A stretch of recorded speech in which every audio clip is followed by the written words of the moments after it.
అయోధ్య లంక అనే ఈ ప్రాంతంలో సభలు జరగడం, మీ మధ్యలో మరి దేవుని పనిలో నన్ను కూడా పాలివారిని చేసినందుకు ప్రత్యేకంగా తమ్ముడికి నా హృదయపూర్వక వందనాలు తెలియజేస్తున్నాను.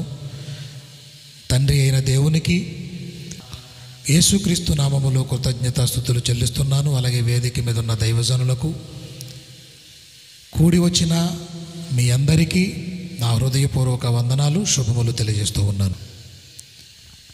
ఈరోజు ఒక ప్రాముఖ్యమైన సంగతిని మనం తెలుసుకోబోతున్నాం. మనం పోగొట్టుకుంటున్న దాని విలువ ఏంటో మనకు తెలియాలి. మనం ఏం పోగొట్టుకుంటున్నాం?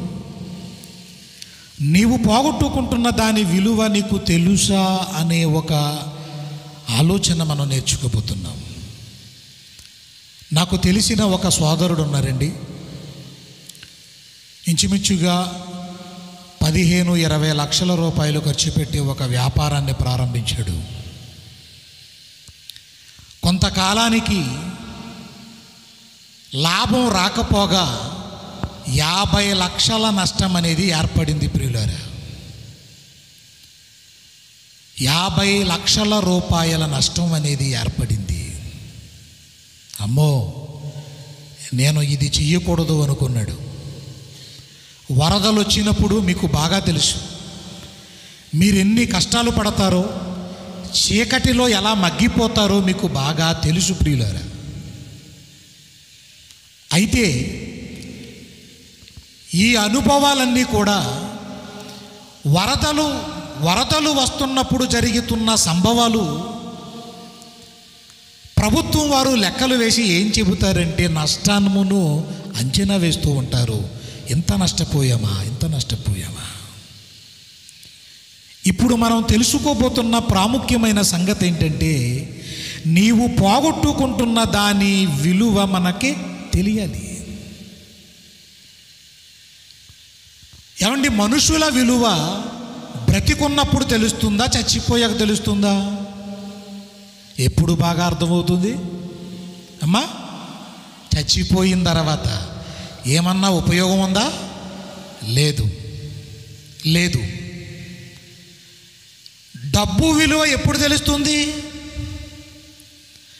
బంగారం విలువ తెలిసిందా మనిషికి? తెలిసిందా లేదా? తెలుసు.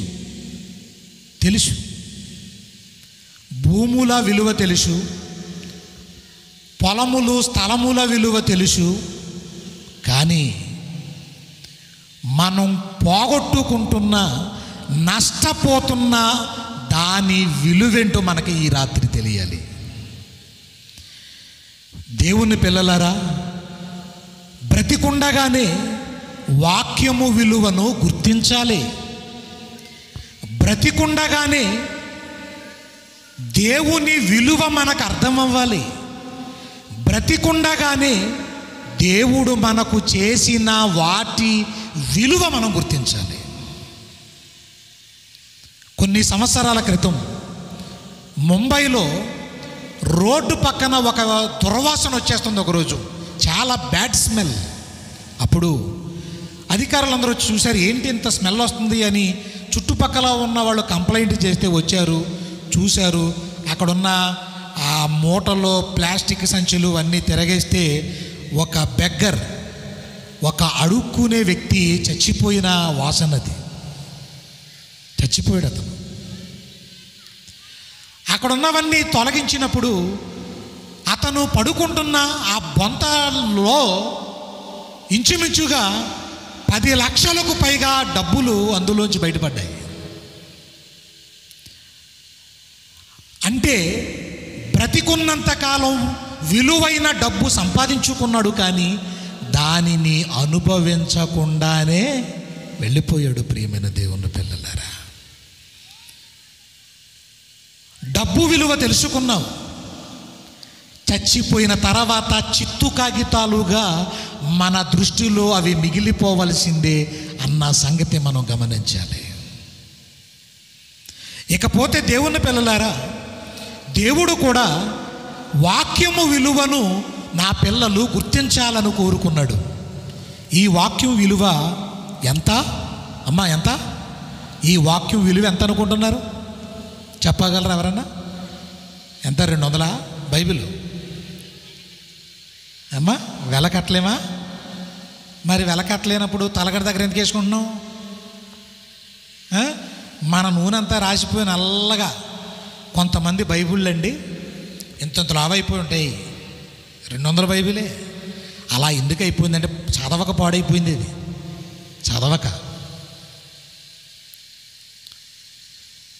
దేవుని పిల్లలారా, వాక్యము విలువ నా పిల్లలకు తెలిసిందా అని దేవుడు పరలోకము నుండి ఎదురు చూస్తున్నాడు.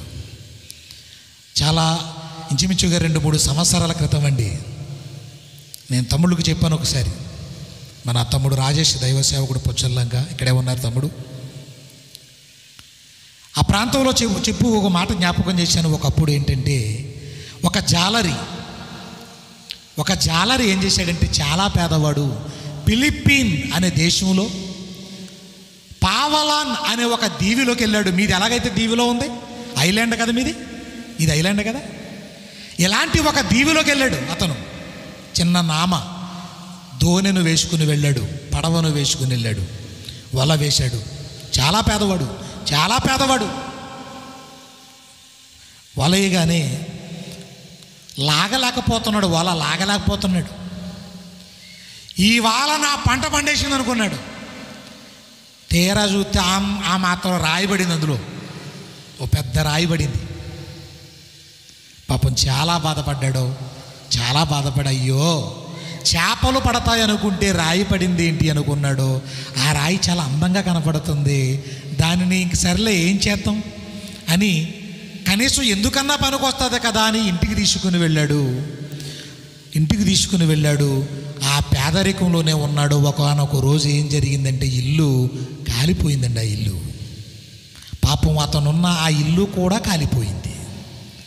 ఇలాగా వచ్చారు కొంతమంది ప్రభుత్వ అధికారులు వచ్చి, ఏమేం కాలిపోయాయి? బట్టలు కాలిపోయినాయి, బియ్యం కాలిపోయాయి, వాళ్ళు తినే ఫుడ్ కాలిపోయింది, అతనికి ఉన్నవన్నీ కూడా కాలిపోయి ఏమీ లేదు. ఉన్న ఆ చిన్న ఇల్లు కూడా తగలబడిపోయింది. అప్పుడు అధికారులు అంటున్నారు, ఎవయా ఈ రాయ ఏంటిది అని అడిగారు. ఏమోనండి, ఆ దీవిలో పావలాన్ అనే దీవిలో వలేశాను, ఒకరోజు దొరికింది, ఇది అందంగా ఉంది కదా అని తెచ్చిపెట్టుకున్నాను నేను. నాకు తినడానికి కూడా తిండి లేదు, మీరే దారి చూపించాలి అని ఏడుస్తుంటే అధికారులు పరిశోధన చేసి ఏమన్నారు తెలుసా? రే, నీ అంత అదృష్టవంతుడు ఎవడో లేడురా. ఈ రాయి ఏంటో తెలుసా? దీని విలువ తెలియలేదు నీకు. 34 కేజీలున్న ప్రపంచంలోనే అత్యంత ఖరీదైన పెద్దదైన ముత్యం దొరికింది అతనికి. మీరు ఇంటర్నెట్లో టైప్ చేయండి, ఈనాడు పేపర్లో వచ్చింది. అది టైప్ చేస్తే దొరికేస్తుంది. 34 కేజీలు ఉంటుందా ముత్యం ఎక్కడన్నా? 600 కోట్ల రూపాయలకు అమ్ముడుపోయింది. కోటీశ్వరుడైపోయాడు ఆయన. ఇది ఎప్పుడు తెలిసింది దీని విలువ? అంతవరకు ఆ రాయి ఏదో దానికి జారబడి కూర్చుంటున్నాడు తప్ప ఆ రాయేంటో విలువ తెలియలేదు అతనికి. ఇది మీకు ఎందుకు చెప్పానంటే, ఆ ముత్యము యొక్క విలువ జాలరికి ఎలా తెలియలేదో, ఎవరో చెబితేనే కానీ తెలుసుకోలేకపోయాడో, దేవుడు వాక్యమును ఏమన్నాడో తెలుసా? జ్ఞానము, వాక్యము ముత్యముల కంటే శ్రేష్టమైనది.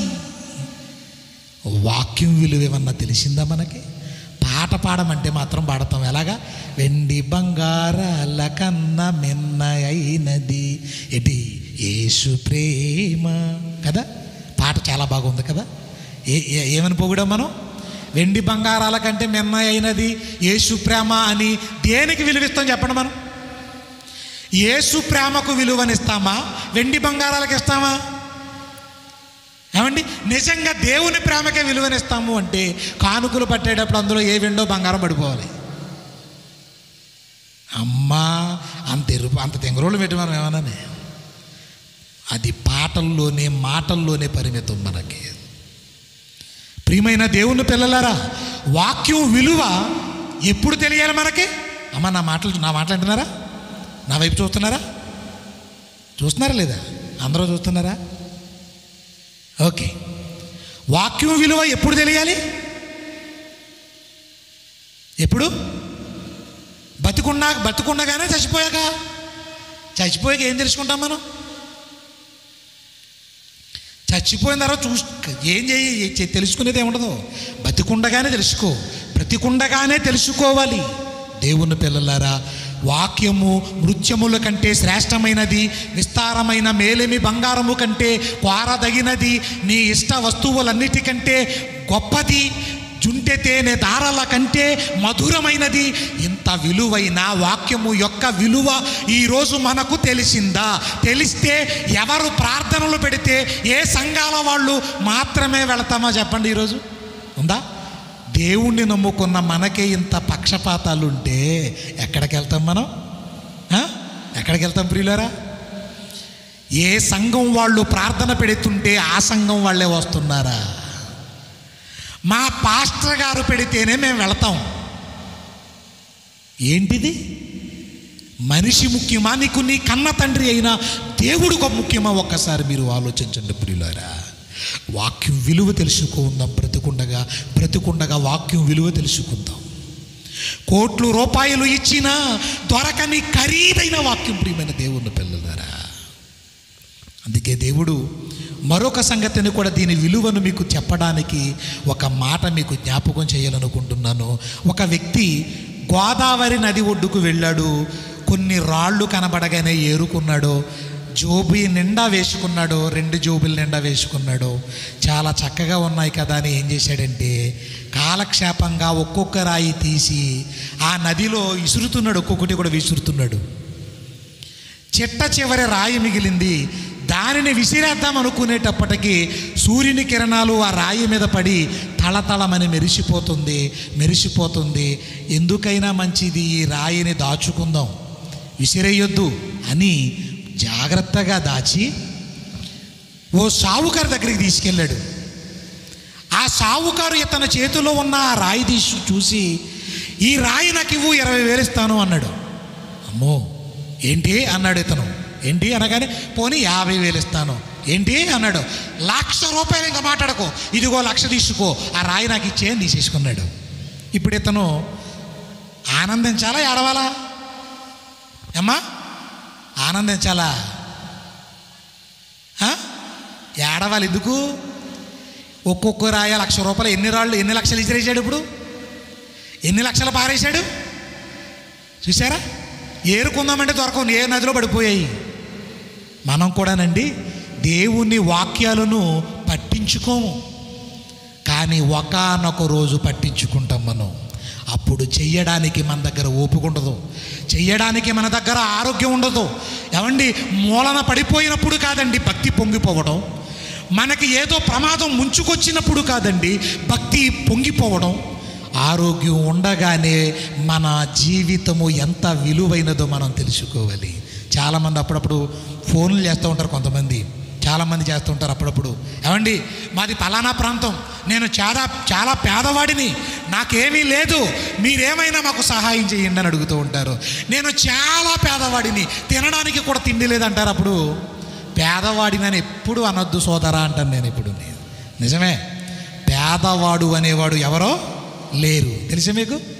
తెలిసే తెలీదా? పేదవాళ్ళు ఉన్నారా లేరా? ఉన్నారా? ఎవ్వడో కూడా పేదవాడు కాదని, ప్రతి మనిషి కూడా కోటీశ్వరుడే అని చెప్తాను నేను. నిజమా? కోట్లు ఉన్నాయి మన దగ్గర. ఎక్కడున్నాయంటే ఈ శరీరం ఉంది కదా, ఈ శరీరం. కిడ్నీలు ఎంత మనవి?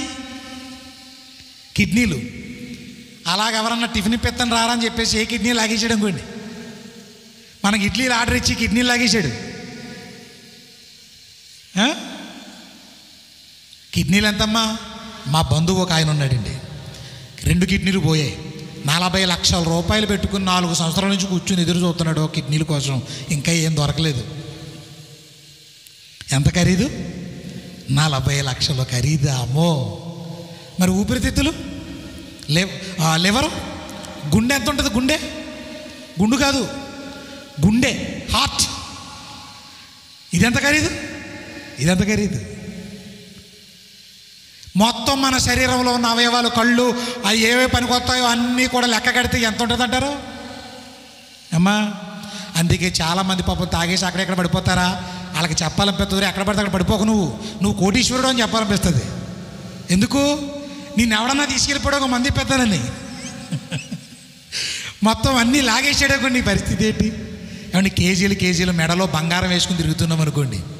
హైదరాబాద్లో గోల్డ్ మ్యాన్లు ఉన్నారు ఎవరో, పాపం అంతంత ఉంది, కుక్క కూడా వేసుకోదు అంతంత గొలుసులు. ఏమన్నా అంతంత లావు గొలుసులు వేసుకుని తిరుగుతున్నారు. ఎందుకు తిరుగుతున్నారు?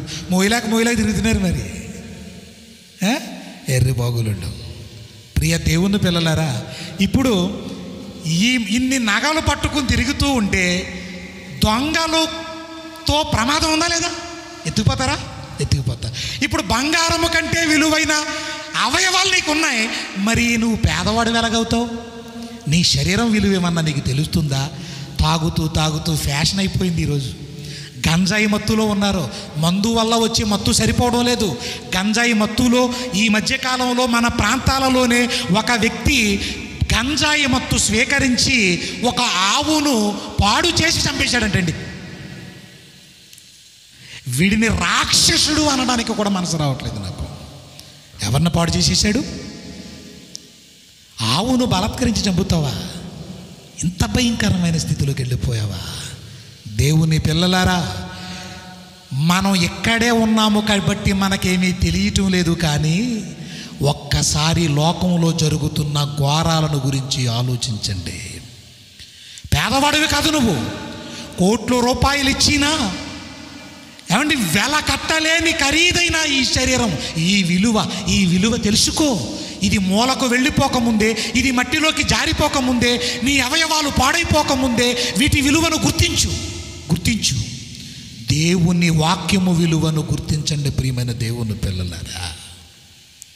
నేను బాధపడుతున్నానండి క్రైస్తవ సోదరి మనులను చూసి. ఈరోజు ఏ సంఘాలకుల్లో చిక్కుకుపోతున్నాం. రావాలి మీరు. దేవుని మీద ప్రేమ ఉంటే ఎవరు సభలు పెట్టినా వినండి, నేర్చుకోండి, మిమ్మల్ని మీరు మార్చుకోండి, మిమ్మల్ని మీరు బాగు చేసుకోండి. ప్రియమైన దేవుని పిల్లలరా, మిమ్మల్ని మీరు బాగు చేసుకోండి. మనిషి దేవుడు ఏం చేశాడో తెలుసా? ఆయన ఎన్ని ప్రణాళికలు వేశాడను మన కోసం. ఇంత అందమైన లోకాన్ని సృష్టించి, నీకు మంచి జన్మనిచ్చి, నీకు మంచి బ్రతుకునిచ్చి, నీకు కావలసినవన్నీ సృష్టిలో ప్రకృతిలో సిద్ధపరిచి, ఇన్నైన మార్గమును దేవుడు మన కోసం సిద్ధపరిచాడు. ప్రియమైన దేవుని పిల్లలారా, ఒక మార్గం, ఒక రూట్ అనేది మనకు సిద్ధపరిచాడు. పరిశుద్ధ గ్రంథాన్ని చూద్దాం దయచేసి. త్వరగా మనం చూడాలి. ద్వితీయోపదేశ కాండము 10వ అధ్యాయం. దయచేసి అమ్మా, ఎవ్వరు కూడా నిద్రపోవద్దమ్మా దయచేసి. నిన్న కూడా చూశాను, ఎవరు నిద్రపోలేదు. మరి సమయం తొందరగానే స్టార్ట్ చేస్తే బాగుండును అనుకుంటున్నాం, కానీ మరి మనం అనుకున్నట్టు జరగవు కదన్నీ కదా. ద్వితీయోపదేశ కాండం 10వ అధ్యాయం 12, 13 వచనములు. కాబట్టి ఇశ్రాయేలు, మళ్ళీ చెప్పనమ్మా, ద్వితీయోపదేశ కాండం 10వ అధ్యాయం 12, 13 వచనములు. కాబట్టి ఇశ్రాయేలు, నీ దేవుడైన యెహోవాకు భయపడాలి. ఎవరికి భయపడాలండి? యెహోవాకు, దేవునికి భయపడాలి. ఎందుకో తెలుసా? నీకు జన్మనిచ్చింది ఆయన, నీకు బ్రతుకునిచ్చింది ఆయన, నీకు జీవితాన్ని ఇచ్చింది ఆయన, నిన్ను ఇంకా బ్రతకనిస్తున్నది ఆయనే. ప్రియమైన దేవుని పిల్లలారా, ఆలోచించండి ఒక్కసారి. కోట్ల మంది చచ్చిపోతున్నారు ప్రతిరోజు. లక్షలాది మంది కుప్పలుగా రాలిపోతున్నారు ఏదో ఒక విపత్తు వలన. కానీ ఇంకా నువ్వెందుకు బతుకున్నావో తెలుసా? ఎందుకు బతుకున్నావు మనం? ఇది మనం తెలుసుకోవాలి. నిన్నెందుకు బతకనెత్తున్నాడు తండ్రి, ఇది మనం తెలుసుకోవాలి. దేవుడు అంటున్నాడు, ఇశ్రాయేలు, నీ దేవుడైన యెహోవాకు భయపడాలి. ఆయన మార్గములన్నిటిలో నడుచుచు. దేవుడు ఒక మార్గములను వేశాడు, దేవుడు ఒక మార్గమును సిద్ధపరిచాడు. ఆ మార్గములో నువ్వు నడుచుకోవాలి. జాగ్రత్తగా వినండి ప్రియులారా. ఇశ్రాయేలీయులను దేవుడు 430 సంవత్సరాలు బానిసలుగా ఉన్నారు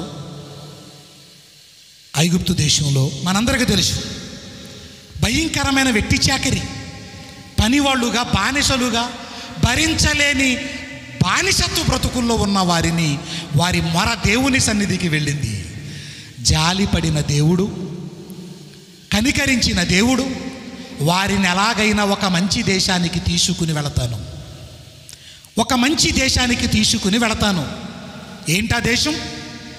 పాలు తేనెలు ప్రవహించు దేశం. బా, ఏ దేశం ఇది? ఆ దేశంలో ఏం ప్రవహిస్తాయి? నీళ్ళ పాలా? పాలు ప్రవహిస్తాయా ఎక్కడన్నా? నీళ్లు పోనీ తేనె ప్రవహిస్తుంది ఎక్కడన్నా? అమ్మా, పాలంటే పాలు ఒక కాలువలోంచి, తేనె ఒక కాలువలోంచి వెళ్తుంది అనుకోకండి. అంత మంచి పోషక విలువలు కలిగిన దేశం, సారవంతమైన నేల గల దేశము ఎవరికి ఇస్తాడంట?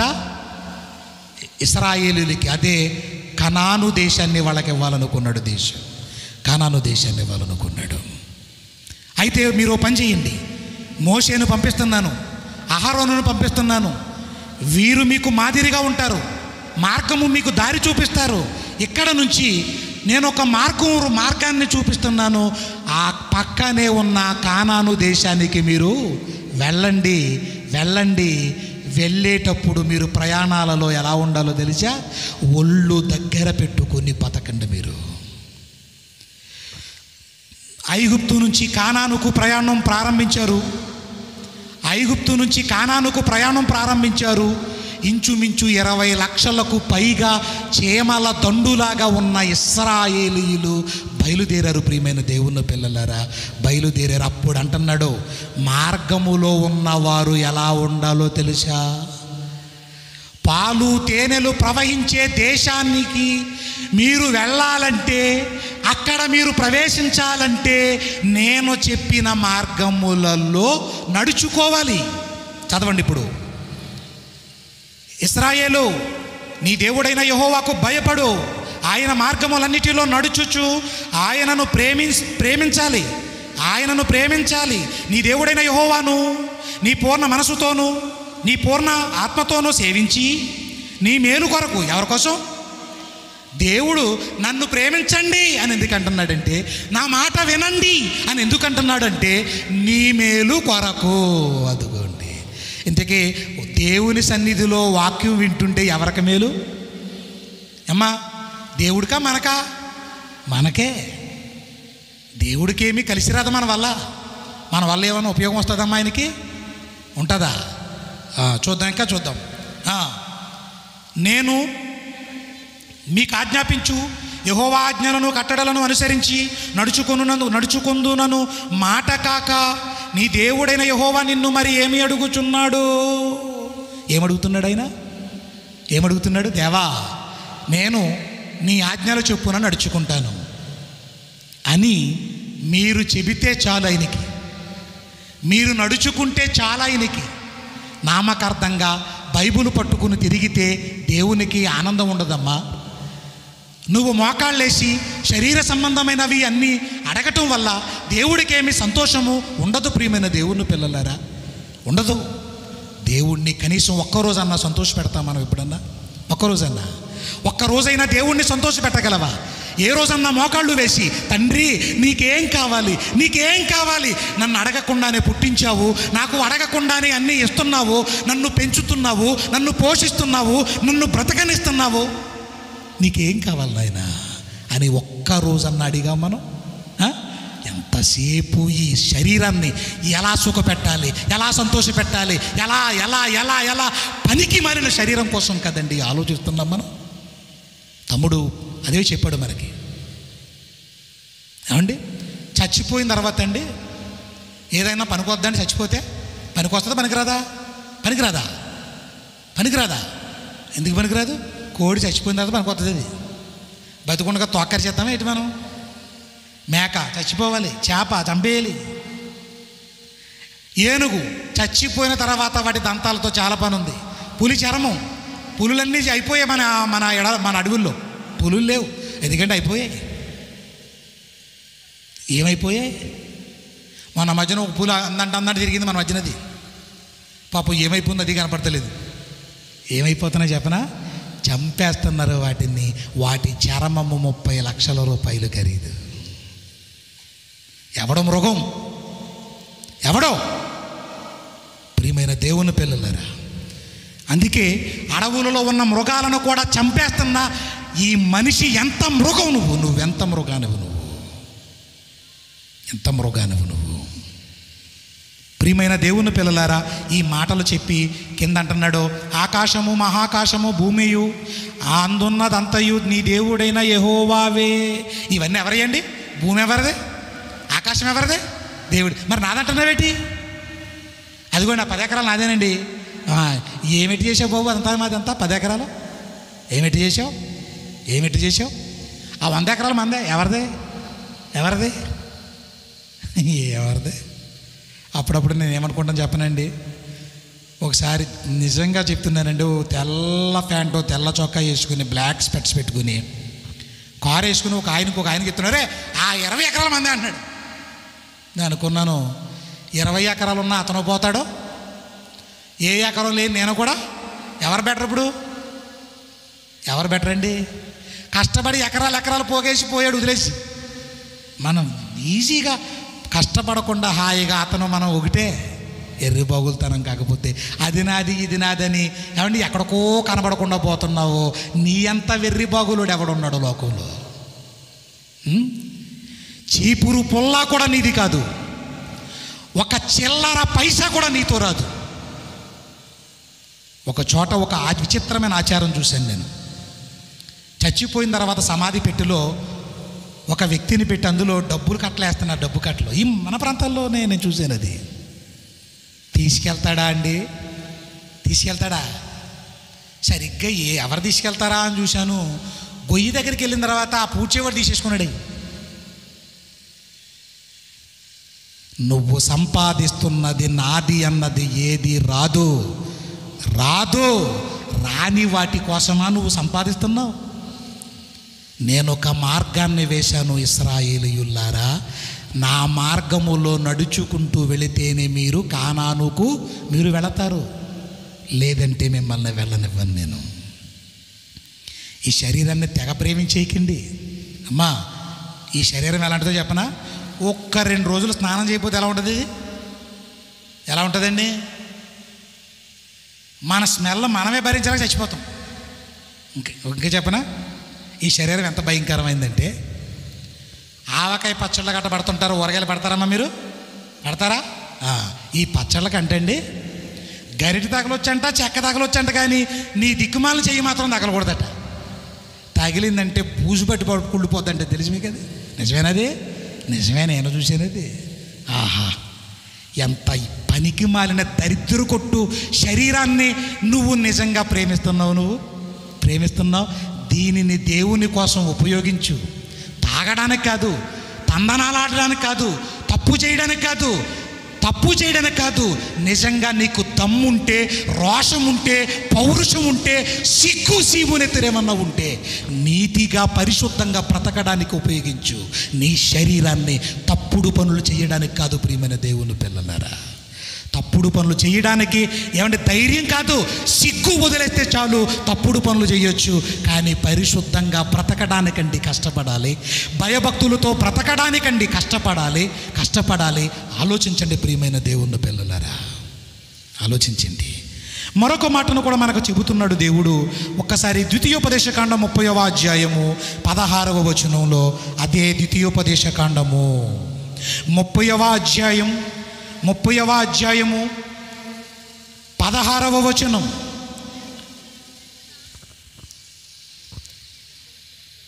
నీవు బ్రతికి విస్తరించున్నట్లుగా నీ దేవుడైన యెహోవాను ప్రేమించాలి. నీకు వేరే దిక్కు లేదు. దేవుణ్ణి ప్రేమించు. ఆయన మార్గముల యందు నడుచుకొని ఆయన ఆజ్ఞలను, కట్టడలను, విధులను ఆచరించమని నేడు నేను నీకు ఆజ్ఞాపించుచున్నాను. నా మార్గముల యందు నువ్వు నడుచుకో, నా కట్టడములను అనుసరించి నడుచుకో, నేను చెప్పినట్టుగా బ్రతుకు, నా మాట విను.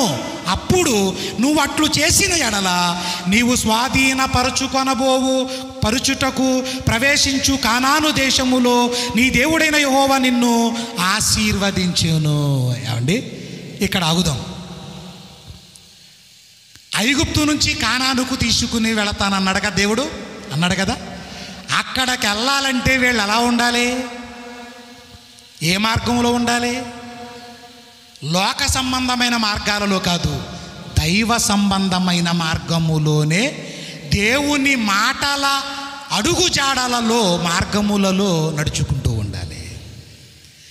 కానీ వీళ్ళ ప్రయాణంలో దేవుణ్ణి ప్రేమించాలి, దేవుని అడుగుజాడలను గైకొనాలి, దేవుని ఆజ్ఞలను అనుసరించాలి, పరిశుద్ధంగా పవిత్రంగా ఉండాలి.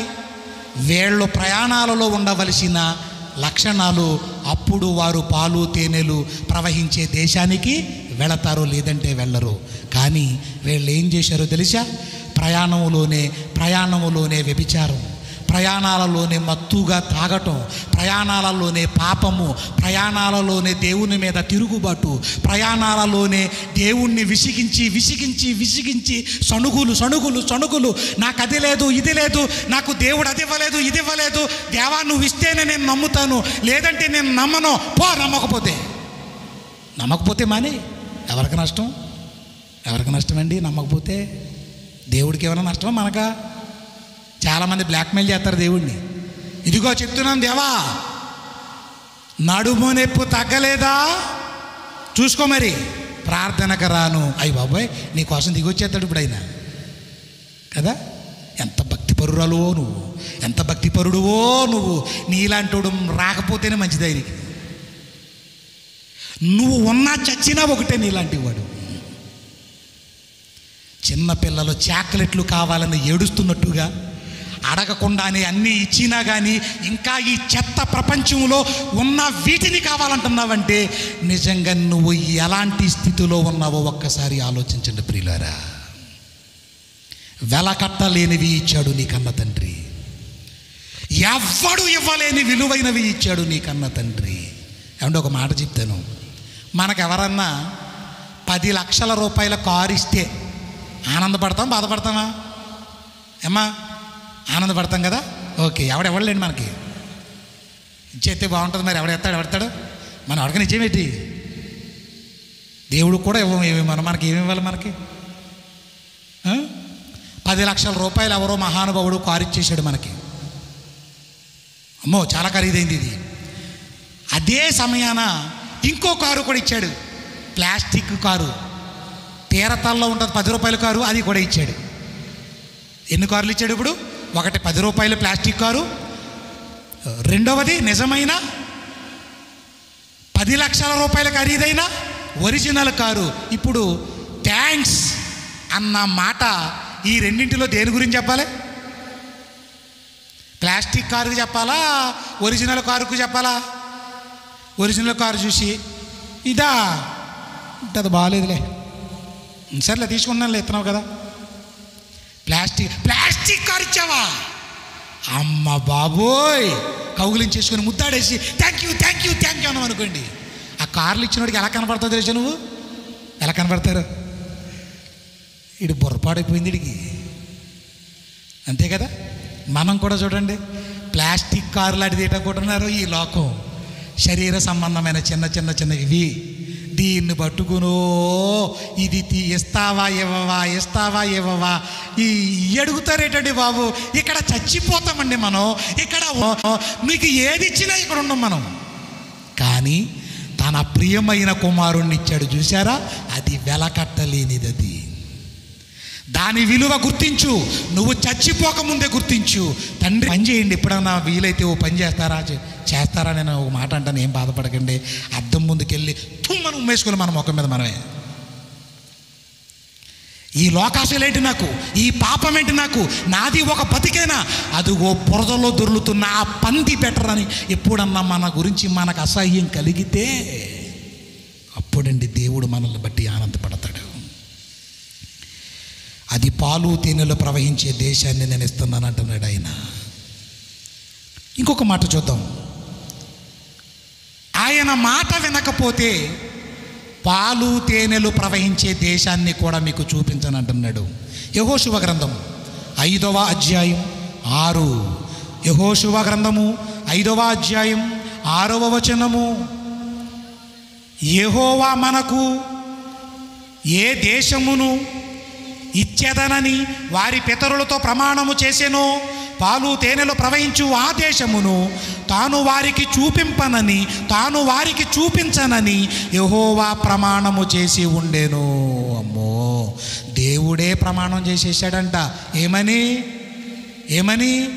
మీ పితరులతో చెప్పాను నేను, పాలు తేనెలు ప్రవహించే దేశాన్ని ఇస్తానని. కానీ మీరు ఎలా పడితే అలా ఉంటే ఆ దేశాన్ని ఇవ్వను నేను. నా మార్గములో నడవాలి, నా ఆజ్ఞలను గైకొనాలి, నేను చెప్పినట్టుగా నడుచుకుంటేనే మీకు ఆ దేశాన్ని చూపిస్తాను. నిజమే, ప్రమాణము చేయబడింది ఎవరికైతే చేశాడో వారెవ్వరూ పాలు తేనెలు ప్రవహించే దేశానికి వెళ్ళలేదు. యెహోషువ, కాలేబు తప్ప వారి పిల్లల ప్రమాణం పొందుకున్న వారి తరాలలో ఉన్నవారు వెళ్ళారే తప్ప వాగ్దానము పొందుకున్న వాళ్ళు వెళ్ళలేకపోయారు. ప్రియమైన దేవుని పిల్లలారా, ఇది ఇక్కడ వరకు మీరు జాగ్రత్తగా గమనించండి. పక్కనే ఉన్న ఒక దేశానికి వెళ్ళడానికే అరణ్యములో రాలిపోయారండి వాళ్ళు. చంపేశాడండి దేవుడు వాళ్ళని. పక్కనే ఉన్న దేశానికి వెళ్ళడానికి నీకు అర్హతలు ఉండాలి, నువ్వు నడిచే మార్గము బాగుండాలి. చూసారా, కొద్ది మార్గములో నడిస్తే కానానుకు వెళ్ళిపోయేవారు. కానీ ప్రయాణాలలో వ్యభిచారం చేస్తారా, తాగుతావా, తిరుగుతావా, తందనాలాడతావా, ఎగురుతావా, నిన్ను చంపేయాలనుకున్నాడు దేవుడు. ఆ రోజు వాళ్ళను చంపేశాడు అరణ్యంలో. ప్రియమైన దేవుని పిల్లలారా, ఈరోజు కొత్త నిబంధన మార్గమును నా పిల్లల ముందు ఉంచాలి అని కోరుకున్నాడు. ప్రియులారా, అది క్రీస్తును పంపించాడు. చూసారా, నేనే మార్గం. ఎవరు మార్గము? నేనే. దేనికి మార్గం? పరలోకమునకు ఏకైక మార్గం. రేవుకెళ్ళడానికి 100 మార్గాలు ఉండొచ్చు, ఈ నది రేవుకి 100 మార్గాలు ఉండొచ్చు, పరలోకానికి మాత్రం ఒకే ఒక మార్గం. ఎవరది? యేసుక్రీస్తు ప్రభువారు. అందుకు దేవుడు ఎలా నడుచుకోమన్నాడో తెలుసా? ఏమండి, పాత నిబంధన కాలంలో ఒక భక్తుడు యెహోషువకు మాత్రం అర్థమైంది దేవుడి గురించి. ఆయనకు అర్థమైందండి, ఒక్కడికి ఆయన అర్థం చేసుకున్నాడు. చూడండి, యెహోషువ గ్రంథం, యెహోషువ 23వ అధ్యాయం 14వ వచనంలో, ఇదిగో నేడు. ఎంత గొప్పవాడండి ఆయన! ఏమంటున్నాడండి? నేను వెళ్ళిపోతున్నాను. యెహోషువ అంటున్నాడు. చాలా ఏమండి మంచి పరిచారకుడండి ఆయన. మోషే గారి దగ్గర పనివాడిగా చేరాడు, ఎన్నో పరిచర్యలు చేశాడు, ఎంతో కష్టపడ్డాడు, ఎంతో ప్రయాసపడ్డాడు. ఆ తర్వాత మోషే గారి తర్వాత నాయకుడయ్యాడండి యెహోషువ. యుద్ధ వీరుడైన యెహోషువ నాయకుడయ్యాడు. ప్రియమైన దేవుని పిల్లలారా, ఒకేసారి ఆ షార్ట్ కట్లో గొప్పడైపోలేదు. ఇన్ని కష్టాలు అనుభవించి అప్పుడు కదండి ఒక మంచి స్థితికి వెళ్ళాడు. ఆయన ఏమంటున్నాడు? నేను వెళ్ళిపోతున్నాను, ఈ లోకాన్ని వదిలిపెట్టి వెళ్ళిపోతున్నాను. నాకు దేవుడు ఒక మార్గమును సిద్ధపరిచాడు. అందరూ వెళ్ళిపోతున్న మార్గములో నేను కూడా వెళ్ళిపోతున్నాను. మీరందరూ ఏం చేయాలంటే ఈ ఆజ్ఞలను, కట్టడలను జాగ్రత్తగా అనుసరించండి. నేను ఎప్పుడూ కూడా ఒక్క మాట కూడా నేను తప్పిపోలేదు తెలుసా. నేను ఇది పాటించలేదు అని ఎక్కడా లేదు. మీరు ఎరుగుదురు నేనెంత వాక్య ప్రకారంగా బతికానో, ధర్మశాస్త్రం ప్రకారంగా నడుచుకున్నానో, దేవుని మార్గములో తూచా తప్పిపోకుండా ఎంత భక్తిగా యథార్థంగా నడుచుకున్నానో, పాపము చేయకుండా మీకు తెలుసు కదా. యెహోషువకు అర్థమయ్యింది, దేవుడు సిద్ధపరచిన మార్గము చాలా చాలా గొప్పదని. దీని విలువ మనకు తెలియాలి. ఈ మార్గము ఎక్కడికి వెళ్ళబోతుందో తెలియాలి. దీని విలువ మనకు బతికుండగా మనకు తెలియాలి. ప్రియమైన దేవుని పిల్లలారా, అందుకే ఒకప్పుడు ఇశ్రాయేలీయులను మనకు చూపించాడు. ఐగుప్తు నుంచి కానానుకు వెళ్ళండి, నా మార్గములో మాత్రమే వెళ్ళండి, తప్పు చేయకండి, పాపము చేయకండి, నా మాటల ఆజ్ఞల చొప్పున నడుచుకోండి, లేదంటే ఆ దేశాన్ని కూడా మీకు చూపించను అన్నాడు. అలాగే రాలిపోయారు. ప్రియమైన దేవుని పిల్లలారా, రాలిపోయారు. ఇప్పుడు ప్రపంచ ప్రజలందరికీ దేవుడు వేస్తున్న ఒక మార్గాన్ని వేస్తున్నాడు. ప్రియమైన దేవుని పిల్లలారా, యేసు ప్రభు వారు వచ్చేటప్పటికి అందరూ ఏకముగా ఏమైపోయారట? మార్గములను ఏం చేస్తున్నారట? చెరిపేసుకుంటున్నారట. మనుషులందరూ కూడా వారి మార్గములను చెరిపేసుకుంటున్నారంటున్నాడు. చూడండి ప్రియమైన దేవుని పిల్లలారా, ఆదికాండము 6వ అధ్యాయము 12వ వచనం. ముగింపులోకి వచ్చేస్తున్నానండి. ఆదికాండము 6వ అధ్యాయం 12వ వచనం. దేవుడు భూలోకమును చూచినప్పుడు అది చెడిపోయిందంటండి. ఎప్పుడు? నోవాహు గారి కాలంలోనే చెడిపోయిందండి భూలోకం. మరి ఇప్పుడు ఏమండి, అప్పుడు చెడిపోయిందా? బాగా ఇప్పుడు చెడిపోయిందా? ఇప్పుడే. నోవాహు గారి కాలంలో ఉన్న వాళ్ళకి ఇంత చెడిపోయే మార్గాలు తెలియదు పాపం వాళ్ళకి. ఇప్పుడున్న ప్రజలను చూస్తే నేరకేసుకుని కొట్టుకుని చచ్చిపోతారన్నమాట. అంత భయంకరమైన నేర ప్రపంచం అయిపోయింది. నేర ప్రపంచం ఏమండి. దేవునిలో ఉన్న వాళ్ళకు కూడా భయం లేదంటే మీరు నమ్మగలరా? భయం లేదండి. ఏదో నమ్ముకున్నాను, ఎవరో ఒక దేవుడు ఉండాలి, మా అమ్మ నాన్నలు నమ్ముకుని పాడేశారు, నేను ప్రార్థనకి వెళ్ళాలి, అందరూ తిడుతున్నారు కాబట్టి బాప్తిజం పొందాను, భయం భక్తి లేదంటారని వాళ్ళ బాధపడలేక తీసేసుకున్నాను. నేను సినిమాలు మానను, టీవీ మానను, బూతులు మానను, పాపం మానను, తాగుడు మానను, వ్యభిచారం మానను. మరి నువ్వు ఎవరికి ఉపయోగం? నువ్వెవరికి ఉపయోగం? ఆ మధ్యకాలంలో ఒక ప్రాంతానికి వెళ్ళాం మేము. ప్రార్థన చేయమన్నారు. ఒక ఆవిడకి అసలు బాగాలేదు. జాగ్రత్తగా వినండి అమ్మా. ఒక సోదరి, ఆవిడకి అస్సలు బాగాలేదు పాపం. అన్న ఒక సోదరి ఆవిడ ప్రార్థనకి ఇప్పుడు రాలేదండి. సరే తమ్ముడోళ్ళు అడిగారు కదా, మా తమ్ముళ్ళు అడిగారు కదా, వెళ్ళాలి కదా, మరి రెండని మంచి చక్కగా బైబిల్ పట్టుకుని ప్రార్థన చేయడానికి వెళ్ళాం. సన్నగా అయిపోయింది ఆవిడ, సన్నగా ఉంది. అప్పుడు వాళ్ళ భర్తను అడిగాను, ఏం పాపం ఏమైంది సహోదరికి అని అడిగాను. అప్పుడు పాపం సంకోచించాడు నాకు చెప్పడానికి, బాధపడుతున్నాడు, తడువుకుంటున్నాడు నాకు చెప్పడానికి. సర్లే ఫీల్ అవుతున్నట్టున్నాడు అనుకున్నాను. ఏది లివర్ కంప్లైంట్ వచ్చిందండి అన్నారు. లివర్ కంప్లైంట్ వచ్చింది, అయ్యయ్యో. సరే ప్రార్థన చేద్దామని ప్రార్థన చేసేసాను. బయటికి వెళ్ళినప్పుడు తమ్ముడు లివర్ కంప్లైంట్ ఎందుకు వచ్చిందని అడిగాను. నేను ఆశ్చర్యపోయిన విషయం చెప్పనా, వాళ్ళ ఆయన కంటే మందు ఎక్కువ ఈవిడే అవుతుందట.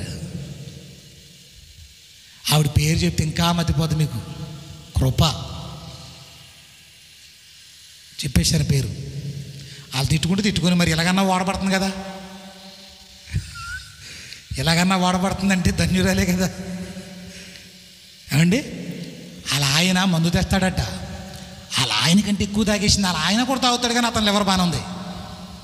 ఈవిడ లివర్ పాడైపోయిందంటే తల్లి నిజంగా అప్పుడు అనుకున్నాను, తమ్ముడు ఈవిడ ఎందుకు పనికిరాలేదని మీరు అనుకుంటున్నారేమో కానీ ఇదిగో సువార్త సభలలో ఎక్కడికి వెళ్ళినా వాడబడుతుంది బలంగా అన్నాను నేను. అప్పటి నుంచి చూసారా, మంచి పద్ధతినా ఇది? మంచి పద్ధతినా? మొన్న మా సోదరుడు చెప్తున్నాడు, రవి చెప్తున్నాడు, పెద్దలుగా ఉన్నాయి, సంఘ పెద్దలుగా ఉన్నాయనండి.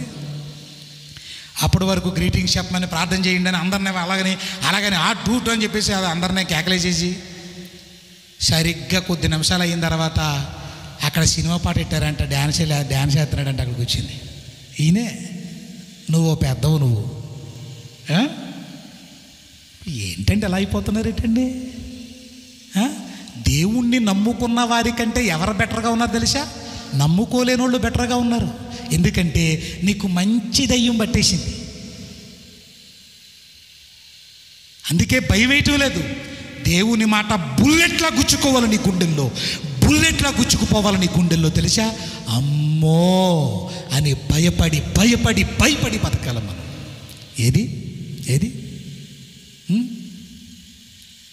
దేవుని పరువు మంట కలిసిపోవడానికి కారకులు ప్రభువును నమ్ముకున్నామని చెప్పుకుంటున్న వాళ్ళు. చాలా బాధ కలుగుతుందండి ఈ చివరి దినాలలో.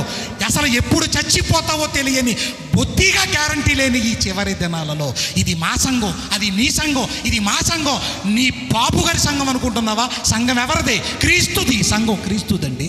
ఎవరిది? నువ్వు కాపాలా కాసే ఒక పనివాడివి, నువ్వు ఒక పనివాడివి, మేము ఒక పని వాళ్ళము, కూలి వాళ్ళం. ప్రియమైన దేవుని పిల్లలారా, నాదంటున్నావేంటి? అది మా సంఘం కాదంటున్నావేంటి? ఇది మీ సంఘం కాదంటున్నావేంటి? నేను అక్కడికి అంటున్నావేంటి? నరకానికి వెళ్తావా? మరి వెళ్ళి మరి ఎక్కడికి వెళ్ళినప్పుడు అక్కడికి వెళ్తావు. ఇంకా ఎందుకండి ఈ గీతలు? ఎందుకండి ఈ హద్దులు? ఏంటండి ఎప్పుడు రాలిపోతావో తెలియని మనకెందుకండి ఈ కట్టుబాట్లు మనకు అవసరమా? ప్రియమైన దేవుని పిల్లలారా, దేవుడు నరులను భూలోకమును చూచినప్పుడు అది చెడిపోయి ఉండెను. చదవండి. దేవుడు ఇప్పుడు చదవను కదా, మిగతా చదవండి. దేవుడు భూలోకమును చూచినప్పుడు అది చెడిపోయి ఉండెను. భూమి మీద సమస్త శరీరులు తమ మార్గములను చెరిపేసుకున్నారంట. అప్పటికే చెరిపేసుకున్నారంట. దేవుడు ఒక మార్గమును ఉంచాడు నీ ముందు ఒక మార్గాన్ని ఉంచాడు. నీ ముందు ఒక మార్గం ఉంది. ఏంటా మార్గం? పరలోకపు తండ్రి దగ్గరకు చేరుకునే ఒక మార్గం. నువ్వు ఈ మార్గములో ఉంటే నువ్వు వెళ్ళేది పరలోకం, తండ్రి దగ్గరకు. ఆ మార్గమును ఏం చేస్తున్నారట? చెరిపేసుకుంటున్నారట. మోషే గారి కాలం వచ్చేసరికి అందరూ కూడా పాపము చేసి మార్గములను చెరిపేసుకోవడం చూశాడు. అప్పుడు దేవుడు ఏమనుకున్నాడో తెలుసా? ఇప్పుడు నా ప్రియమైన కుమారుణ్ణి ఈ లోకానికి నేను పంపుతాను. ఆయన మార్గములో సిద్ధపరచడానికి ఒక వ్యక్తిని కూడా నేను పంపుతాను. మలాకీ గ్రంథము దయచేసి చూడండి ప్రియులారా. ముగింపులోకి వచ్చేసానండి. ఓపిక పట్టండి ప్రియులారా. దయచేసి కొద్ది నిమిషాలు చెప్తానండి. మలాకీ గ్రంథము 3వ అధ్యాయం 1 నుంచి. ఇదిగో నాకు ముందుగా మార్గము సిద్ధపరచుటకై నేను నా దూతను పంపుచున్నాను. అప్పటికి మార్గములను చెరిపేసుకున్నారు. దేవుని మార్గములో లేరు. ఎన్నో మార్గాలు ఏర్పరచుకున్నారు. పాపపు మార్గములు పెరిగిపోయాయి. ప్రియమైన దేవుని పిల్లలారా, పెరిగిపోయాయి. ఇప్పుడు మార్గమును సిద్ధపరచడానికి ఒక దూతను పంపుతున్నాను అన్నాడు. ఆ మార్గమును ఏర్పరిచేది ఎవరంటే యేసు ప్రభువు వారు. ఆ మార్గమును సిద్ధపరచడానికి ముందుగా వచ్చింది ఎవరంటే బాప్తిస్మమిచ్చు యోహాను గారు. మార్కు సువార్త నోట్ చేసుకోండి. మార్కు సువార్త 1వ అధ్యాయం 2-3 వచనములు. మార్కు సువార్త 1వ అధ్యాయము 2-3 వచనములు. మార్కు సువార్త 1వ అధ్యాయము 2-3 వచనములలో ఇదిగో నా దూతను నీకు ముందుగా పంపుచున్నాను. అతడు నీ మార్గము సిద్ధపరచును. ప్రభు మార్గము సిద్ధపరచుడి, ఆయన త్రోవలు సరళము చేయుడని అరణ్యములో కేక వేయుచున్న ఒకని శబ్దము అని యెషయా ప్రవక్త కూడా చెప్పాడు.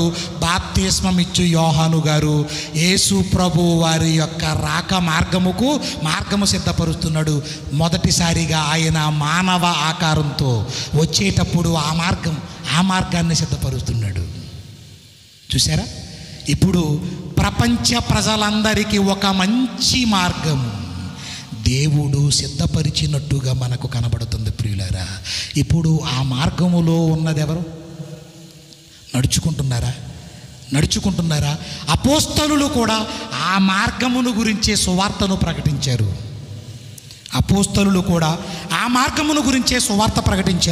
అపోస్తలుల కార్యములు 19వ అధ్యాయము 9వ వచనం. జాగ్రత్తగా చూడండి ప్రియులారా, చాలా ఇంపార్టెంట్ విషయం చెప్తున్నాను ఇప్పుడు. అపోస్తలుల కార్యములు 19వ అధ్యాయం 9వ వచనం. అయితే కొందరు కఠినపరచబడిన వారై ఒప్పుకొనక జనసమూహము ఎదుట ఈ మార్గమును దూషించుచున్నందున అతడు వారిని విడిచి శిష్యులను ప్రత్యేకపరుచుకుని ప్రతిదినము తురన్ను అను ఒకని పాఠశాలలో తర్కించుచూ వచ్చేను. ఏమంటే అపోస్తలులు ఒక మార్గమును గురించి చెబుతున్నారు. క్రీస్తు అనే ఆ మార్గమును గురించి ప్రకటిస్తున్నారు. నేటి దినాలలో మీకు చెప్పాలంటే క్రీస్తు వారు ఏర్పరచిన మార్గము నేటి దినాలలో సంఘం. ఇందులో నువ్వు ఎలా ఉండాలి? ఇందులో ఉంటే నీకు మార్గం దేవుని దగ్గరకు చేరుకునే మార్గము. ఒకప్పుడు యేసు వారి ద్వారా ఉంది, ఇప్పుడు సంఘము ద్వారా మీకు ఇస్తున్నాడు. ఇప్పుడు ఎలా ఉండాలని కోరుకుంటున్నాడో తెలుసా మనల్ని? ఎలా ఉండాలి? వారు అపోస్తలులు ఏం బోధించారు?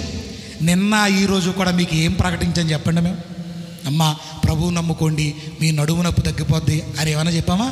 ప్రభువు నమ్ముకోండి, మీ అప్పులు తీర్చేస్తాడో, ప్రభువు నమ్ముకోండి, మీ కోర్టు కేసులన్నీ తీసేస్తాడో, ప్రభువు నమ్ముకోండి, మీ మీద మోట్లాడిపోతాయి, ప్రభువు నమ్ముకోండి, మీకు అన్నీ వదిలిపోతాయి అని నేను ఏమైనా చెప్పామా 2 రోజుల నుంచి? చెప్పలేదు. ఎందుకు నమ్ముకుంటున్నాం ప్రభువును మనం? ఎందుకు? తప్పు కదా, తప్పు కదండి. అడగకుండానే ఇంత మంచి లోకాన్ని ఇచ్చాడా? అడగకుండానే నీ ప్రతి అవసరాలు తీరుస్తున్నాడా? ఇన్ని చేసిన నీకు కృతజ్ఞత లేదే? ఇన్ని చేసిన నీకు తృప్తి లేదే? నీవు జలగ లాంటి వాడువు. నువ్వు ఎన్నిచ్చినా తృప్తి లేని ఒక జలగ ఎంత తాగిన రక్తం దానికి ఎలా కడుపు నిండదో, నీకు కూడా దేవుడు ఎన్ని చేసినా ఆయన విలువ నీకు అర్థమవ్వదు. ప్రియమైన దేవుని పిల్లలారా, అపోస్తలులు క్రీస్తు మార్గమును, పరలోకపు మార్గమును గురించి బోధిస్తూ ప్రజలారా, మాతో పాటు 12 మంది శిష్యులు, మేమందరం 12 మంది శిష్యులం. అయితే మాతో పాటు ఎన్నో వరములు పొందుకున్న ఒక శిష్యుడు ఉండేవాడు. అతడు ఏం చేశాడో తెలుసా? ఈ పరలోకపు మార్గములో ఉండాలని క్రీస్తు వారి దగ్గర శిష్యుడిగా చేరాడు. పరలోకపు మార్గములో నడవడం ప్రారంభించాడు. కానీ అపవాదికి చోటిచ్చాడు. ఏం జరిగిందో తెలుసా? అపోస్తలులు ఒక శిష్యుడు తన తోటి శిష్యుడుగా ఉన్న సహోదరుడు గురించి ఎంత భయంకరమైన పరిస్థితిని ఆయన పోగొట్టుకున్నదేంటో శిష్యులు సాక్ష్యం చెబుతున్నారు. ప్రియులారా, ఒక్కసారి చూడండి అపోస్తలుల కార్యములు. చివరిగా అపోస్తలుల కార్యములు మొదటి అధ్యాయం, అపోస్తలుల కార్యములు మొదటి అధ్యాయము 25వ వచనం. అపోస్తలుల కార్యములు మొదటి అధ్యాయము 25వ వచనములో, తన చోటికి పోవుటకు యోధా, ఎవరండి అతను? అందుకే అపోస్తలుల 12 మందిలో ఒకడెవరండి? ఏమండి చిత్రం ఏంటో నాకు చాలా ఆశ్చర్యం ఏంటి చెప్పనండి. దయ్యములను వెళ్ళగొట్టే వరాలు కూడా శిష్యులకి ఇచ్చాడు ప్రభువు. అలాంటి యోధాకి కూడా ఇచ్చాడనుంది బైబిల్ గ్రంథంలో, ఇచ్చాడనుంది. మత్తయి సువార్త 10వ అధ్యాయం అంతా చదువుకుంటూ వెళ్తే, ఇప్పుడు చదవకండి. దయ్యములను వదిలించే పవర్ ఎవరెవరికి ఇచ్చాడో శిష్యులందరి పేర్లు చెబుతూ ఆఖరున ఇస్కరియోతు యోధా అన్న పేరు కూడా ఉంది. యోధాను చూస్తే దయ్యములకు టెర్రర్, దయ్యమునకు హడల్. అలాంటి యోధ దయ్యానికి చోటునిచ్చాడు. ప్రియమైన దేవుని పిల్లలారా, బాగా ఆలోచించండి. యోధ తన చోటికి ఈ మాట చదువుతుంటే చాలా భయం వేయాలి. ఈ మాట చదువుతుంటే చాలా వేదన కలగాలి. ఈ మాట చదువుతుంటే మనం ఎక్కడున్నాం, మనం ఏం చేస్తున్నాం, నీ పాత్ర ఏంటి అనే నువ్వు చేసేదేంటో మనకు అర్థమైపోతుంది. ప్రియులారా చదవండి.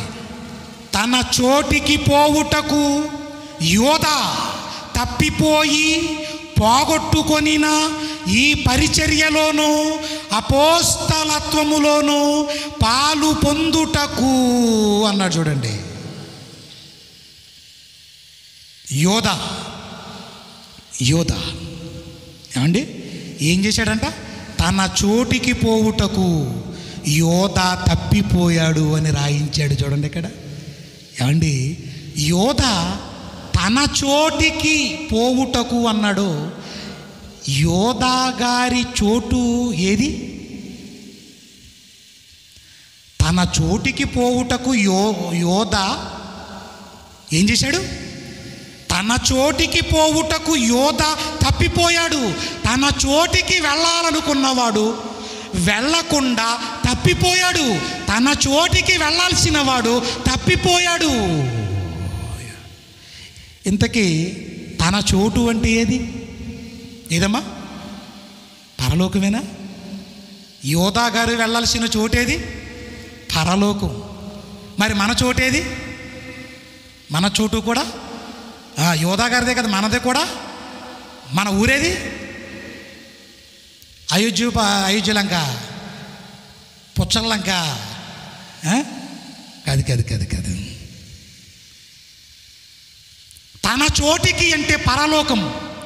పరలోకమునకు వెళ్ళటానికి యోధా ఏం చేశాడట? తప్పిపోయి తన చోటి కంటే పరలోకమునకు పోవుటకు, అంటే పరలోకమునకు వెళ్ళాలనుకున్న యోధా తప్పిపోయాడంట. తప్పిపోవడానికి అతను ఏమన్నా చిన్నపిల్లడా? తీర్థాల్లో తప్పిపోవడం కాదు. చాలామంది అప్పుడప్పుడు తప్పిపోయారని పేపర్ వేస్తుంటారు సార్. ఎప్పుడైనా తప్పిపోయారు మేము మన ఊర్లోని? తప్పిపోయారని చెప్పేసి పేపర్లు వేస్తూ ఉంటారు. ఎత్తు, రంగు, ఎవరో ఎందుకండి అప్పుడప్పుడు మేము చాలా రాత్రులు ప్రయాణాలండి మా ఇప్పుడు కూడా. తెల్లవారుజాములు 1 గంట 2 బయలుదేరేటప్పుడు అందరికంటే ముందే మేము బయలుదేరాలి, వెళ్ళేటప్పుడు అందరికంటే ఆఖరణ మేము ఇంటికి వెళ్ళేసరికి 2 అవుద్ది. ఎగ్జాక్ట్లీ 1 or 2 ఇంటికి వెళ్ళేసరికి మనం గాఢ నిద్రలోకి వెళ్తాం. మనం అప్పుడే గాఢ నిద్రలో ఉండి గురకబెట్టే సమయం అది. మేము అలా తిరుగుతూ ఉంటాం.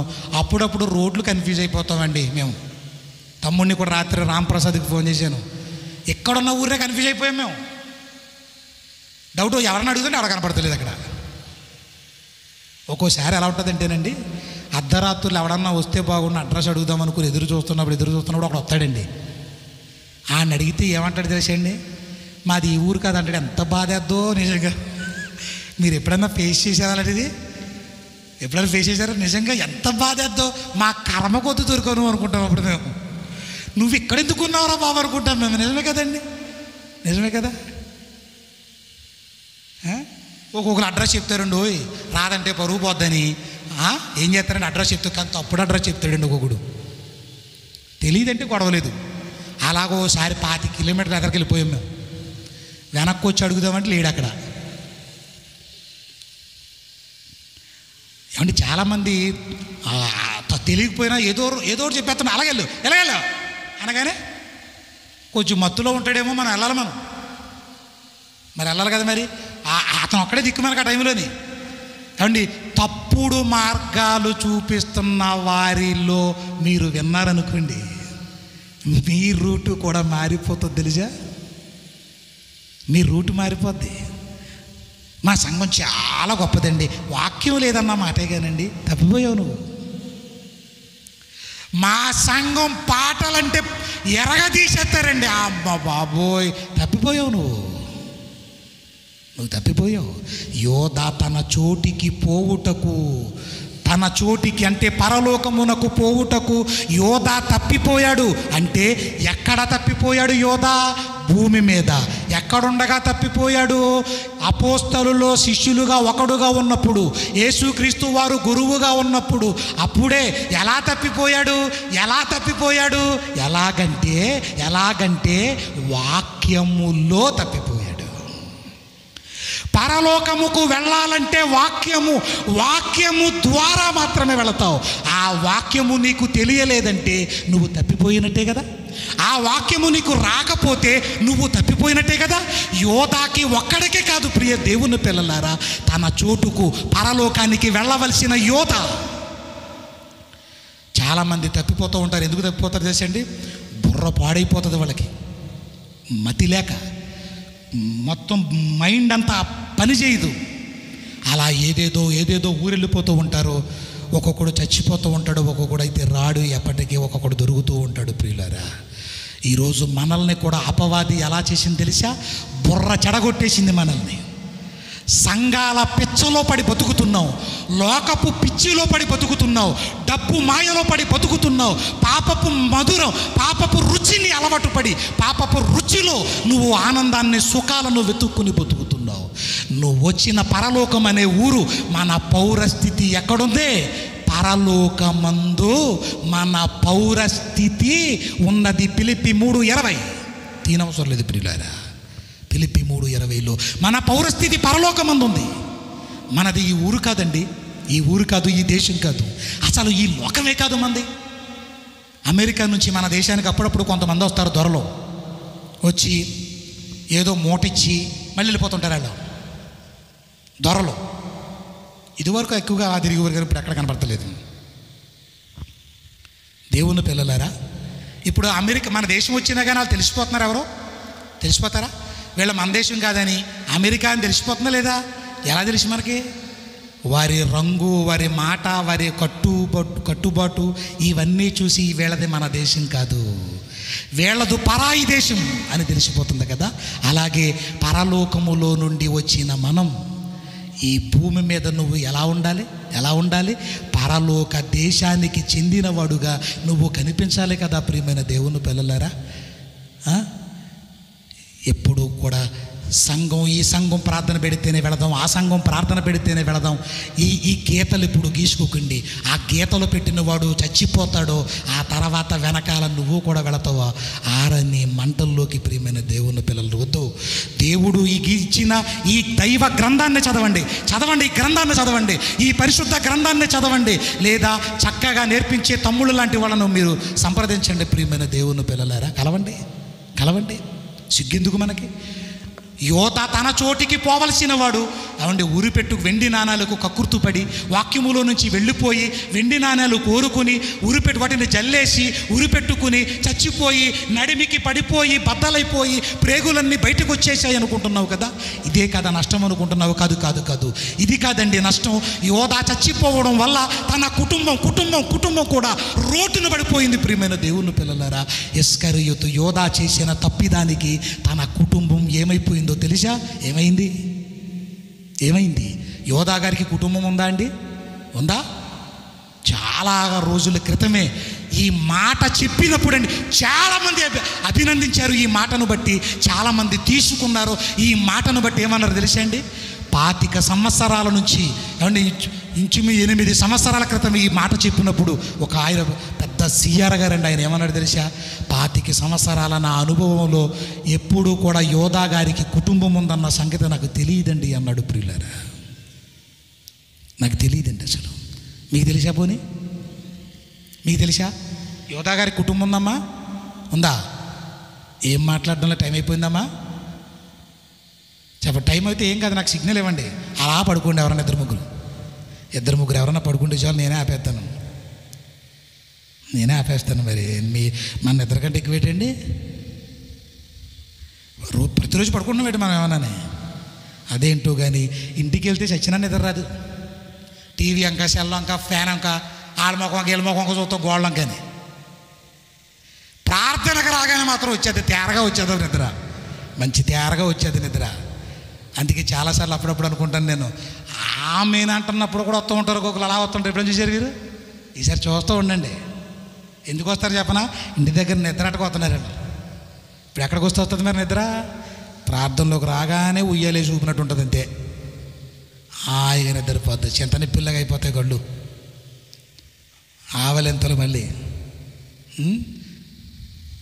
దేవుని పిల్లలారా, అమ్మో యోధ తన చోటికి పరలోకము, తన చోటు అంటే పరలోకమునకు వెళ్ళే ఆ చోటును ఏం చేశాడు? తప్పిపోయి పరలోక మార్గములో తప్పిపోయి ఎక్కడికి వెళ్ళాడు చెప్పండి? ఎక్కడికి వెళ్ళాడమ్మా యోధా? ఎక్కడికి వెళ్ళాడు చెప్పాలి. మీరు ఎవరు మాట్లాడడం లేదేంటి? యోధా ఎక్కడికి వెళ్ళాడు? Very good. యోధా ఎక్కడికి వెళ్ళాడు?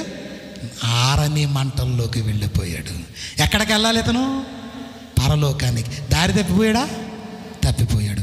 మనం దారిలో ఉన్నామా, మార్గంలో ఉన్నామా, తప్పిపోతున్నామా? చెప్పండి మీరు. మన మార్గంలో ఉన్నా తప్పిపోతున్నామా? ఉదయకాలంలో ఒక మీటింగ్లో ఉన్నానండి నేను. ఈరోజు మార్నింగ్ నిడదవోలులో మీటింగ్లో ఉన్నాను. అక్కడ స్మారక కూటంలో ఎంతంత మంచి మాటలు చెప్పొచ్చండి. నాకే అర్థం అవ్వలేదు. ఒక ఆయన మాట్లాడాడు, నాకే అర్థం అవ్వలేదు. అది ఏంటోది పాపం ఎర్రబాగులు వాళ్ళకి ఏమర్థం అవుతుందని బాధపడ్డాను వాళ్ళ గురించి నేను చూసి. ఏంటో ఏదో చెప్పకపోతే బాగోదని. యోధా పరలోకమును ఎప్పుడు తప్పిపోతారు అంటే, వాక్యములో నుంచి ఎప్పుడైతే బయటకు వచ్చావో నువ్వు చచ్చావే. నువ్వు చూడండి ప్రియులారా, అదే 25వ వచనం ఇంకా చదవండి. తన చోటికి పోవుటకు యోధా తప్పిపోయి పోగొట్టుకొనిన ఈ పరిచర్య. ఏం పోగొట్టుకుని ఏం చేశాడు? ముందు పరలోకమును పోగొట్టుకోవడానికి తప్పిపోయాడంట. ఏ విషయంలో తప్పిపోయాడు? వాక్యములో తప్పిపోయాడు. వాక్యములో తప్పిపోవడం అంటే చిన్న విషయమా? కాదు కాదు కాదు కాదు. ఏం పోగొట్టుకున్నాడు? పక్కనే చెప్తున్నాడు చూడండి. పోగొట్టుకొనినా ఈ పరిచర్య అంటే ముందు వాక్యములో నుంచి తప్పిపోయాడు. నెక్స్ట్ సెకండ్ లెవెల్ పరిచర్యను పోగొట్టుకున్నాడండి. ముందు వాక్యమును పోగొట్టుకున్నాడో తప్పిపోయాడు, వాక్యములో తప్పిపోయాడు. తర్వాత పరిచర్యను పోగొట్టుకున్నాడండి. పరిచర్య అంటే ఏంటి? సువార్త పరిచర్య, సువార్తకు సహకారం, మనుషులను మార్చటం, దేవుని పిల్లలను కాపాడటం, ఈ పరిచర్య పోగొట్టుకున్నాడంట. నువ్వు పోగొట్టుకున్నదేంటో నీకు అర్థం అవ్వాలి. సోదరా, సోదరి, నువ్వేం పోగొట్టుకుంటున్నావో ఒక్కసారి ఆలోచించు. ఈరోజు ప్రార్థనే కదా పోగొట్టేసుకున్నాను అనుకుంటావు. కాదు, నువ్వు పరలోకాన్ని పోగొట్టుకున్నావు. నువ్వు నిజంగా వాక్యములో నుంచి తప్పిపోతున్నావు. నువ్వు పరిచర్యను పోగొట్టుకుంటున్నావు.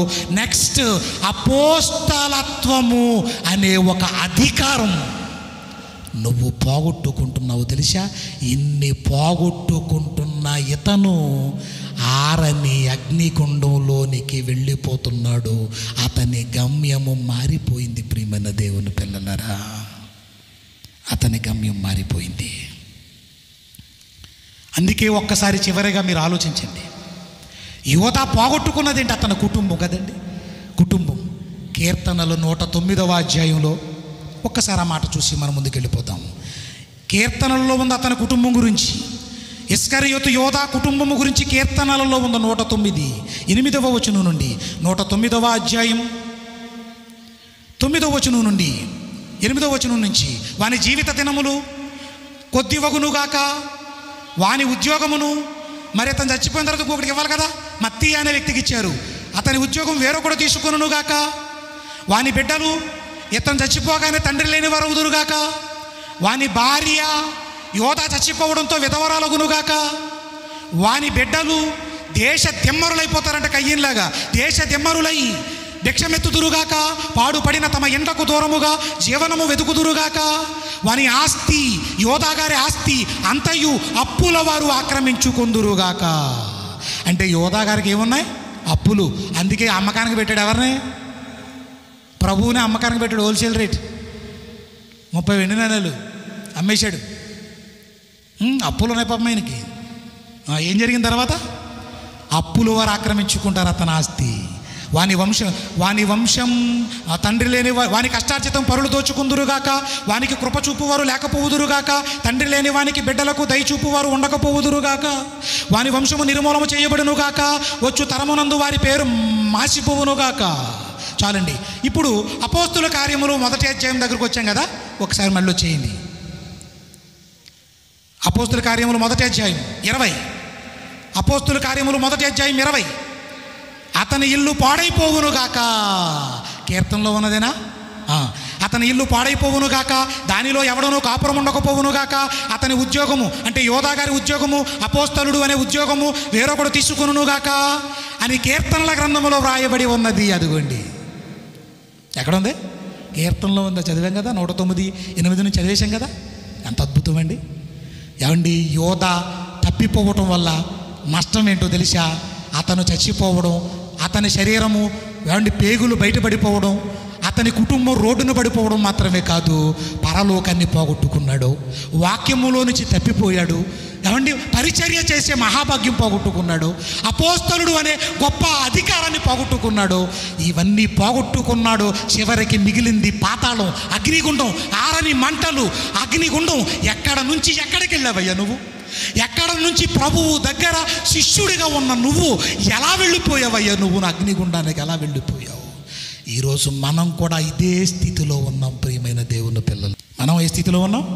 సేమ్. అందుకే ఏమండి, వాక్యం ఎక్కడ మంచి వాక్యం దొరుకుతుందో వెతికి అక్కడికి వెళ్ళి మీరు ఉంటేనే, దేవుని మాటలు వింటేనే, సహవాసములో ఉంటేనే పరలోకానికి వెళతారు. లేదంటే రానివాడైనా. కాబట్టి ప్రియమైన దేవుని పిల్లలారా, ఈ మాటలు ముగిస్తున్నాను. కాబట్టి ఇక్కడ మనం ఆలోచించవలసింది ఏంటంటే, క్రీస్తులో ఉండి తప్పిపోయాడు యోధా, క్రీస్తులో ఉండి తప్పిపోయాడు. ఈరోజు క్రీస్తు లేడు, కానీ మనం ఉన్నాం. మన దగ్గర వాక్యం ఉంది. నువ్వు తప్పిపోవడం లేదా? ఏమంటే మనం తప్పిపోయామా? దేవుని మార్గంలో ఉన్నామా? రూటు మారిపోయిందేమో చూసుకోండి ఒకసారి. రూటు మారిపోయిందో లేదో మీకు అర్థం అవ్వాలంటే ఓ పని చేయండి. మన గురించి మనకి బాగా తెలిసినంతగా దేవునికి తెలుస్తుంది. నెక్స్ట్ మనకే తెలుసు మన గురించి, ఇంకెవరికి తెలియదు. మనకి భక్తి ఉందా లేదా, భయం ఉందా లేదా, మనం మంచోళ్ళమా కాదా ఎవరికి బాగా తెలుసు? దేవునికి తెలుసు. నెక్స్ట్ మనకే బాగా తెలుసు. కాబట్టి నువ్వు మాట్లాడే మాటలను బట్టి ఏ మార్గంలో ఉన్నావు? నీ చోటు అనబడే పరలోక మార్గంలోనే ఉన్నావా? నిజమైన సత్యమైన వాక్యంలోనే ఉన్నావా? చూసుకో ఒక్కసారి. ఏ రాయి అయితేనే పళ్ళు ఉడగొట్టుకోవడానికి అని, ఏ వాక్యం అయితేనే ఎవరు చెప్తే ఏంటి, ఎక్కడ కూర్చుంటే ఏంటి అనకండి. ఎక్కడ పడితే అక్కడ కూర్చుని వినేది కాదు. ఒక మార్గం ఉంది, అందులో నడవాలి మనం. ఏ మాటలు వింటే మనకు పరలోకం వస్తుందో, ఏ మాటలు వింటే మనకు భక్తి కలుగుతుందో, ఏ మాటలు వింటే మనం ఏమంటే ప్రేమగా ఉండగలమో, లోకాన్ని ప్రేమించలేమో, అది కావాలి ఇది కావాలి అని నిజంగా పాపపు పనులు మీకు చెయ్యాలనిపిస్తుంది అంటే నిజంగా మనం దేవుని రూట్లో లేము. ప్రియమైన దేవుని పిల్లలారా, దేవుని రూట్లో లేవు. యోధాను చూసి అయ్యయ్యో పోగొట్టేసుకున్నాడే అంటున్నావు. మరి నువ్వేం చేసావు? మనకన్నా యోధాయే బెటరు. ఏమండి, ఎవరు బెటర్ మనకంటే? యోధాయే బెటర్ అనిపిస్తుంటుంది మనకి. ప్రియ సహోదరి సహోదరులారా, ఈ మాటలు రేపు ఇంకా తొందరగా రండి ప్లీజ్. దేవుని పక్షాన మిమ్మల్ని బ్రతిములాడుకుంటున్నాను. రేపు తొందరగా రండి అమ్మా. తమ్ముళ్ళు తొందరగానే ప్రారంభించారండి.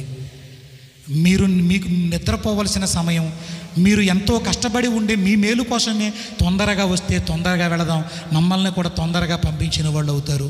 ఇన్ని లాభాలు ఉన్నాయి ప్రియ దేవుని పిల్లలారా. వాక్యాన్ని పోగొట్టుకోకండి, పరలోకాన్ని మాత్రం పోగొట్టుకోకండి. ప్రియమైన దేవుని పిల్లలారా, పరలోకాన్ని పోగొట్టుకోకండి ప్లీజ్.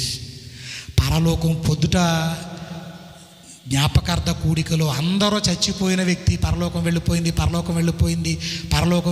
అని చెప్తుంటే నేను మాత్రం అనలేదండి. నేను చూసానేంటి, ఏమన్నా వెళ్ళిందో లేదో అనొచ్చా నాకు తెలియకుండా. ఎవడో తప్పిపోతుంటేనే పేపర్లో వేసి కనపడడం లేదండి, ఎక్కడుంటేనే కనపడతలేదు.